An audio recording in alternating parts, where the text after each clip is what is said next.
वक्त रहते हुए जी जान से मेहनत कर लिया करो मेरे दोस्त, नहीं तो अपनों को खोने के बाद दिल से यही आवाज निकलेगा कि ताजमहल का सपना देखा किसी और ने, बनवाया किसी और ने, बनाया किसी और ने, और देख रहा है कोई और। आप लोग देख रहे हैं fast coaching centre by Upendra sir का चैनल, और आज हम लोग बिहार बोर्ड 10th क्लास का गोधुली भाग 2 का तीसरा चैप्टर कवर करने वाले हैं, जिसका नाम है भारत से हम क्या सीखे। तो चलिए देखा जाए इन वन शॉट। यह है आपका चैप्टर भारत से हम क्या सीखे। सबसे पहले पूछा जाएगा भारत से हम क्या सीखे, यह कौन सा विधा है। विधा मतलब निबंध है कि कहानी है कि क्या है, तो आंसर करना है भाषण। भारत से हम क्या सीखे कौन सा विधा है, तो भाषण। अब आपसे पूछा जाएगा भारत से हम क्या सीखे पाठ का लेखक कौन है, तो आंसर करना है फ्रेडरिक मैक्समूलर। मैक्समूलर का पूरा नाम पूछा जाएगा तो फ्रेडरिक मैक्समूलर कहना है। ऐसा तो पाठ में आपका मैक्समूलर दिया है, लेकिन पूछा जाता है कि मैक्समूलर का पूरा नाम क्या है, तो फ्रेडरिक मैक्समूलर। आपसे पूछा जाएगा फ्रेडरिक मैक्समूलर द्वारा लिखित पाठ कौन सा है, तो आंसर करना है भारत से हम क्या सीखे। अब आपसे पूछा जाएगा कि मैक्समूलर का जन्म कब हुआ था, तो आंसर करना है 6 दिसंबर 1823 ईस्वी को। आपसे पूछा जाएगा कि मैक्समूलर का जन्म किस देश में हुआ था, तो आंसर करना है जर्मनी में। आपसे पूछा जाएगा फ्रेडरिक मैक्समूलर का जन्म किस नगर या शहर में हुआ था, तो आंसर करना है डेसाउ। बहुत बार पूछा भी गया है। अब आपसे पूछा जाएगा कि फ्रेडरिक मैक्समूलर के पिता कौन थे, एग्जाम में आया भी है, तो आंसर करना है विल्हेल्म मूलर। Wilhelm Müller. अब आपसे पूछा जाएगा कि जो आपको एक चीज बता दे कि जब ये मैक्समूलर कितने वर्ष के थे, मैक्समूलर जब 4 साल के थे ना, तभी इन्हीं के पिताजी का क्या हो गया, निधन हो गया। यानी सोचिए मैक्समूलर जब 4 वर्ष के थे तभी इनका पिता जो थे कौन, विल्हेल्म मूलर, ये मर गए। कहा जाता है फिर भी ना इनकी पढ़ाई में किसी भी तरह का रुकावट नहीं आया। सोचिए कि जिसका बाप 4 वर्ष की उम्र में मर गया हो, वो इतना बड़ा आदमी कैसे बना होगा। पूछा जाएगा आपसे कि फ्रेडरिक मैक्समूलर का निधन, यानी ये फ्रेडरिक मैक्समूलर कब मर गए, तो आंसर करना है 28 अक्टूबर 1900 ईस्वी को। अब आपसे पूछा जाएगा क्वेश्चंस के रूप में पूछा जाएगा कि इन्होंने संस्कृत भाषा का अध्ययन कहां से किया। फ्रेडरिक मैक्समूलर ने संस्कृत भाषा का अध्ययन 18 वर्ष की उम्र में कहां से किया, तो देखिए यहाँ पे लिखे 18 वर्ष की उम्र में लिपजिंग विश्वविद्यालय से इन्होंने संस्कृत का अध्ययन किया। तो संस्कृत का अध्ययन 18 वर्ष की उम्र में कहां से किया, लिपजिंग विश्वविद्यालय। कहां से, लिपजिंग विश्वविद्यालय से। आपसे पूछा जाएगा फ्रेडरिक मैक्समूलर ने 18 वर्ष की उम्र में लिपजिंग विश्वविद्यालय से कौन सा भाषा का अध्ययन किया, तो आंसर करना है संस्कृत भाषा। क्योंकि संस्कृत जो है भारत में बोला जाता है और यह जर्मन के थे। जर्मन जो होता है एक यूरोप का देश है, यानी यूरोपियन कंट्री है जर्मन, वहां पे संस्कृत नहीं बोला जाता था। फिर भी ये जाकर के भारत आकर के क्या किए, भारत में संस्कृत सीखे। आपसे पूछा जाएगा, देखिए इसमें से एक क्वेश्चन पूछा जाता है, हितोपदेश ग्रंथ है। आप लोग संस्कृत पढ़े होंगे तो ना नारायण पंडित के बारे में पढ़े होंगे कि नारायण पंडित द्वारा रचित हितोपदेश कथा ग्रंथ पढ़े होंगे, व्याघ्रपथी कथा। तो हितोपदेश कथा ग्रंथ जो है संस्कृत भाषा में लिखा गया है, लेकिन हितोपदेश कथा ग्रंथ है ना, इसको जर्मन भाषा में कौन अनुवाद करवाए हैं, तो मैक्समूलर। अब देखिए दो उपनिषद है। आप जानते हैं कि उपनिषद को संस्कृत भाषा में लिखा गया है, लेकिन कठ और केन ये 2 ऐसे उपनिषद हैं जिनका ना जर्मन भाषा में अनुवाद कौन करवाए हैं, मैक्समूलर। और आप लोग जानते हैं कि मेघदूत जो है संस्कृत भाषा में लिखा गया कालिदास का काव्य है, तो ये मेघदूत का अनुवाद संस्कृत भाषा में कौन करवाए हैं, फ्रेडरिक मैक्समूलर। तो यहाँ देखिए एक ही में लिखे हैं हितोपदेश ग्रंथ, कठकेन उपनिषद और मेघदूत जो काली द्वारा रचित ग्रंथ है, इसका मैक्समूलर ने जर्मन भाषा में क्या करवाए, अनुवाद करवाए हैं। अब आपसे पूछा जाएगा एग्जाम में, ये क्वेश्चन बहुत बार पूछा गया है कि ना मैक्समूलर को स्वामी विवेकानंद थे, वो ना वेदांतियों का वेदांती कहे थे। यहां देखिए लिखे हैं स्वामी विवेकानंद ने मैक्समूलर को वेदांतियों का भी वेदांत कहा जाता है, या कहे थे, इसको कहे थे। आपसे पूछा जाए ना कि वेदांतियों का वेदांती किसे कहा जाता है, तो मैक्समूलर को कहा जाता है। आपसे पूछा जाएगा कि मैक्समूलर को वेदांतियों का भी वेदांती कौन कहा था, तो स्वामी विवेकानंद। आपसे पूछा जाएगा स्वामी विवेकानंद ने मैक्स मुलर को क्या कहा था, तो वेदांतियों का वेदांती। याद रखना है, ठीक है। वेदांतियों का वेदांती किसे कहा जाता है, मैक्स मुलर को। किसने कहा था, स्वामी विवेकानंद ने कहा था। अब देखिए ये तो पाठ है, ये एक भाषण है। देखिए कहा जाता है ना कि जिस समय सिविल सेवा परीक्षा होने वाली थी, अंग्रेज जो लोग ले रहे थे कि ना बहाली किया जाएगा, भारतीयों को अंग्रेजी से नाम बहाली किया जाएगा, उस समय ना इनको किनको, तो मैक्स मुलर को ना भाषण देने के लिए बुलाया गया था। तो ये भाषण दिए थे, किस भाषा में दिए थे भाषण, अंग्रेजी में भाषण तैयार किए थे। उसी को ना हिंदी में ट्रांसलेट किया गया है और जिसका नाम दिया गया है क्या चीज, भारत से हम क्या सीखे। तो अब आपसे पूछा जाएगा भारत से हम क्या सीखे पाठ का हिंदी अनुवादक कौन है, तो आंसर करना है डॉक्टर भवानी शंकर त्रिवेदी। ये जो डॉक्टर भवानी शंकर त्रिवेदी है ना, यही इस पाठ को क्या किए, हिंदी भाषा में ट्रांसलेट किए हैं। अब चलिए अब चला जाए चैप्टर के अंदर। तो अब चैप्टर के अंदर में थोड़ा ध्यान से सुनिएगा। कहा जाता है कि ये बतलाते हैं भारत का ना गुणगान गाते हैं, कहते हैं कि ना भारत ऐसी भूमि रही है कि सर्वविध संपद और ना प्राकृतिक सौंदर्य से परिपूर्ण कोई देश है तो कौन सा देश है, भारत है।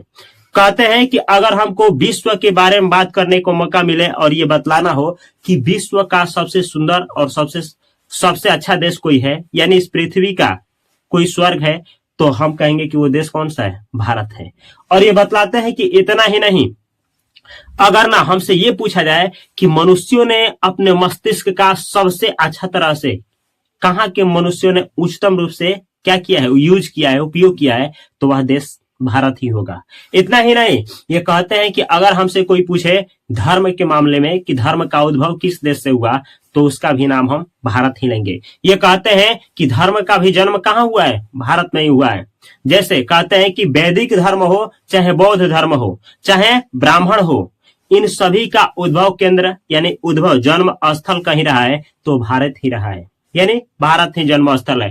कहते हैं कि प्लेटो और कांट जैसे जो यूरोप के दार्शनिक थे, उनको भी सीखने वाला कोई जन्म है, यानी कोई जन्मभूमि है जहां से वो भी कुछ सीख सकते थे। तो जन्मभूमि कौन सी है, वह जो भूमि है भारत ही है।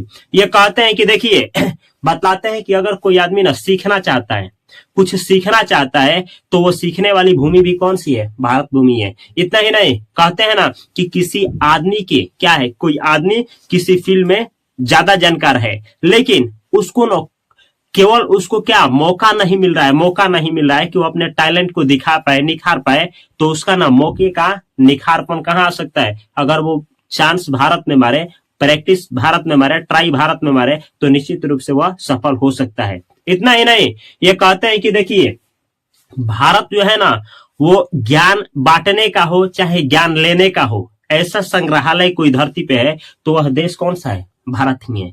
इतना ही नहीं, कहते हैं ना कि देखिए यहाँ पे शिक्षा की बात किया जाए तभी भी वह केंद्र भारत ही है। अगर आप किसी चीज की पुराना चीजों का खोज करना चाहते हैं, आप ना किसी भी फील्ड में, चाहे वो खगोल शास्त्री के क्षेत्र हो, चाहे ना आप पुराने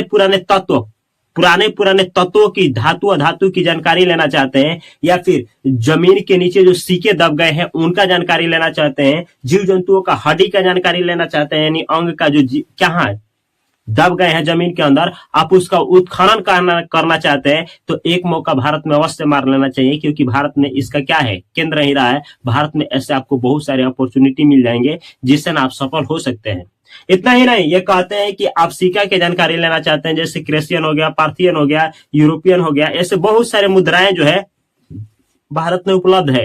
ये कहते हैं कि बहुत सारे विदेशी यात्री आए और यहाँ पे क्या किया, आक्रमण किया और रहे, और उनका सिक्का भी यहाँ मिलता है। इतना ही नहीं, कहते हैं क्या कहते हैं ना कि यहाँ पे शाहनामा यह पुस्तक है, पूछा जाएगा तो शाहनामा जो है ना, कहते हैं कि शाहनामा एक पुस्तक है, इसका रचना काल जो बतलाया जाता है तो 10वीं से 11वीं शताब्दी बतलाया जाता है। एग्जाम में पूछा जाएगा शाहनामा का रचना काल था 10वां से 11वां शताब्दी, 11वां से 12वां शताब्दी, 9वां से 8वां शताब्दी, तो 10वां से 11वां शताब्दी पूछा गया है। इतना ही नहीं, ये बोलते हैं कि देखिए यह वही भूमि है, भारत ऐसा भूमि है कि कहा जाता है ना कि जब यहाँ का गवर्नर कौन था, वारेन हेस्टिंगस। कौन गवर्नर था, वारेन हेस्टिंगस। तो वारेन हेस्टिंगस जब यहाँ का गवर्नर था ना, उस समय कहा जाता है कि वारेन हेस्टिंगस को वाराणसी के पास में 172 डारिस नामक सोने का सिक्का प्राप्त हुआ था एक घड़ा में। और उसने वारेन हेस्टिंगस ने क्या किया कि वह कहाँ? इंग्लैंड में। इंग्लैंड में जो ईस्ट इंडिया कंपनी के मालिक है उनके पास भेजवा दिया। इसलिए भेजवा दिया कि अगर हम भेजवाते हैं तो मेरा नाम होगा, और वहां जब इंग्लैंड जाएंगे तो मुझे ना क्या मिलेगा? बड़ा सा पद मिलेगा। लेकिन अफसोस कि वह आदमी, यानी पूछा जाएगा कि भारत का गवर्नर जनरल कौन था, तो वारेन हेस्टिंग्स। उसको क्या मिला था? सोने का दारिस। कितना? 172 एक घड़ा में। कहा मिला था? वाराणसी के पास। तो जब ये जाता है कहा? इंग्लैंड जाता है, तो देखता है कि ना उस सोने के धातु को ना क्या किया गया है, उस सोने के सिक्कों को ना कोई धातु बनाने में गला दिया गया है। अब इसको अफसोस होता है। किसको? वारेन हेस्टिंग्स को, कि वाह हमने क्या कर दिया। ये बतलाते हैं, मैक्स मुलर बतलाते हैं कि हम भारतीयों को सचेत हो जाना चाहिए कि ऐसा दोबारा घटना ना घटे कि भारत से कोई सोना चांदी ले जा करके और क्या करे? गलाए। इस पर हम लोगों को विशेष जानकारी देनी चाहिए। इतना ही नहीं, ये बोलते हैं कि अक्सर जो है ना कहीं के लोग आते हैं भारत में घूमने तो कोलकाता, मद्रास और मुंबई ही घूम करके जाते हैं, लेकिन सच्चे अर्थों में कहा जाए तो भारत जो है ना वो कहाँ निवास करता है? तो भारत का जो आदर्श है, आदर्श रूप जो है, सच्चा रूप जो है, वो गांवों में ही देखने को मिलता है। यहाँ तक कि जो भारत माता है ना वो कहाँ निवास करती हैं? गांवों में ही निवास करती हैं। ये कौन बतलाते हैं? ये मैक्स मुलर बतलाते हैं। इतना ही नहीं, कहते हैं कि ये कहते हैं ना कि किसी भी फील्ड में आपको जानकारी लेना है, चाहे ना आप राजनीतिक के क्षेत्र में राजनीतिक इकाई के बारे में जानना चाहते हैं कि राजनीति का किस तरीके से विदेशों में, देशों में, दुनिया में विकास हुआ, तो कहा जाए तो इसका शुरुआत ना भारत से ही होता है। कहते हैं कि गांव में पहले यहाँ क्या होता था? पंचायती राज व्यवस्था होता था, और पंचायती से ही आप देख सकते हैं, भले ही आज दुनिया का है कि हमारा देश में लोकतंत्र है, ये देश है, ये राजनीतिक पार्टी है, लेकिन उन सभी का उद्भव का केंद्र भारत ही रहा है। ये कौन बतलाते हैं? हमारा फ्रेडरिक मैक्स मुलर बतलाते हैं। इतना ही नहीं, ये कहते हैं कि यह वही भूमि है जहां ना इंग्लैंड से विलियम जोन्स एक अंग्रेज थे, 37 वर्ष के उम्र में वो कहाँ आए थे? तो समुद्र के रास्ते से होकर के भारत आए थे। एग्जाम में पूछा जाता है विलियम जोन्स किस देश का यात्री था? तो इंग्लैंड का। आपसे पूछा जाएगा विलियम जोन्स इंग्लैंड से होकर के भारत किस मार्ग से आया था? तो समुद्र के मार्ग से आया था। एग्जाम में कई बार ये क्वेश्चंस को पूछा जा चुका है। इतना ही नहीं, आपको बतला दे कि ना कहा जाता है, ये जो है फ्रेडरिक मैक्स मुलर के बारे में कहा जाता है कि जो फ्रेडरिक मैक्स मुलर थे, इतना पढ़े लिखे थे, इतना ज्ञानी व्यक्ति थे और संस्कृत का इतना जानकारी रखे थे कि ये जो थे इनको एक बार ना महारानी विक्टोरिया, इंग्लैंड की महारानी थी, महारानी विक्टोरिया ने क्या किया था? कोलकाता में ये तुलना करने के लिए ना कि संस्कृत भाषा अच्छा है कि ऋग्वेद के ऊपर चर्चा करिए और यूरोपीय भाषा के ऊपर चर्चा करके बतलाइए कौन बेस्ट है, तो ये भाषण दिए थे। वो भाषण आप लोगों को सामने ही है, वो भाषण दिए थे, और उसी भाषण के लिए महारानी विक्टोरिया ने इनको ना नाइट की उपाधि दी थी। किस चीज का? नाइट का उपाधि दी थी। तो पूछा जाएगा कि नाइट का उपाधि कौन दिया था? महारानी विक्टोरिया ने। किसको दिया था? मैक्स मुलर को। लेकिन मैक्स मुलर जो थे ना नाइट की उपाधि को क्या माने? छोटा माने और रिजेक्ट कर दिए, बोले कि हमको नाइट की उपाधि नहीं चाहिए। तो एग्जाम में ये भी पूछा जाता है। इतना ही नहीं, ये जो मैक्स मुलर है ना, ये भारत की व्याख्या करते हुए, भारत का गुणगान करते हुए कहते हैं कि देखिए, आप किसी भी फील्ड में जाइए, दुनिया के किसी भी फील्ड में जाइए, भारत आपको ना पहले भी अग्रणी मिला है और आज भी अग्रणी मिलेगा। ऐसे कहते हैं कि जैसे देश में कहा जाता है कि धरती पे सबसे पुराने भाषाओं में ग्रीक भाषा आता है, लैटिन भाषा आता है, लेकिन भारत में इन सभी भाषाओं का एक तोड़ थी जिसका नाम संस्कृत कहा जाता है। ये संस्कृत मैक्स मुलर के गुरु एक थे जिनका नाम था लुई क्ला। मैक्स मुलर का एक मास्टर थे लुई क्ला, वो इनका शिक्षा दिए थे, मैक्स मुलर को शिक्षा दिए थे, बतलाए थे संस्कृत भाषा के बारे में। तो ये मैक्स मुलर बतलाते हैं कि हमको हमारे गुरु ने जो थे लुई क्ला, वो बतलाए थे संस्कृत भाषा के बारे में, और वो बतलाए थे कि देखिए, भारत की सबसे प्राचीन जो भाषा रही है वो कौन सी रही है? संस्कृत रही है। इतना ही नहीं, भले ही विदेशों में, अन्य देशों में ग्रीक और लैटिन भाषा सबसे पुराना माना जाता हो, लेकिन ग्रीक भाषा से भी पुराना भाषा कौन सी भाषा रही है? अपना संस्कृत भाषा रही है। ये बतलाते हैं मैक्स मुलर। भारत की महिमा का गुणगान गाते हैं कौन? Max Muller. ये कहते हैं कि ऐसा देखा गया है कि ग्रीक भाषा जो है, तो ग्रीक भाषा का कॉपी कौन करता है? लैटिन वाले कुछ शब्दों का क्या करते हैं? उठाते हैं, तो इसका क्या करते हैं? कुंजी करते हैं, कॉपी करते हैं। और यानी कि ग्रीक भाषा लैटिन का सहारा लेता है और लैटिन ग्रीक का लेता है, लेकिन इन दोनों भाषाओं से कहीं अग्रणी रही है कौन? संस्कृत भाषा। जैसे कहा जाता है कि अगर आप लोगों को, अच्छा, बहुत सारी बतलाते हैं कि बहुत सारी कहानियां हैं, बहुत सारी ऐसी अनमोल कहानियां हैं, ऐसी बहुत सारी नैतिक कहानियां हैं जो आपको न जीवन में बढ़ाने को, जीवन में न मार्ग दिखाने का काम कर सकती है। और वो कहानियों का केंद्र कहीं ना कहीं भारत ही रहा है। जैसे बहुत सारी कहानियां जो है, जैसे मोर हो गया, ऐसे बंदर हो गया, ये सारी कहानियां संस्कृत भाषा में लिखी गई है, जो विदेशों में यहीं से लिया गया है। हाँ, अलग बात है, कहते हैं अलग बात है कि बहुत सारी कहानियां जो है उत्तरीय यानी यूरोपियन देश से भी यहाँ लाया गया है। जैसे प्लेटो की एक पुस्तक मिलता है, बंदर की खाल में शेर की खाल में बंदर, शेर की खाल में बंदर की जो कहानी है वो प्लेटो की एक किताब में एक है बुक, उसी से लिया गया है। भारत में भी आज भी सुनाई जाती है। तो ये बतलाते हैं कि बहुत सारी कहानियां जो है ऐसे ही देश से विदेश में घूमती फिरती है।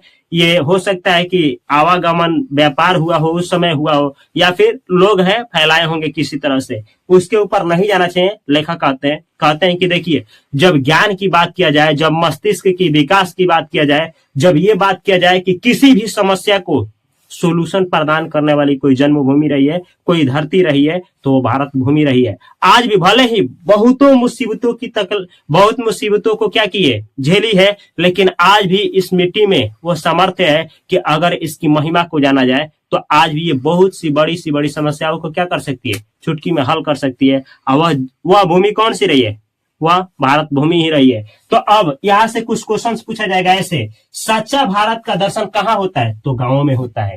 ठीक है, आपसे पूछा जाएगा भारत माता कहाँ निवास करती है, तो गांव में निवास करती है। आपसे पूछा जाएगा सर्वविध संपदा और प्राकृतिक सौंदर्य से परिपूर्ण देश कौन सा है, तो आंसर करना है भारत है।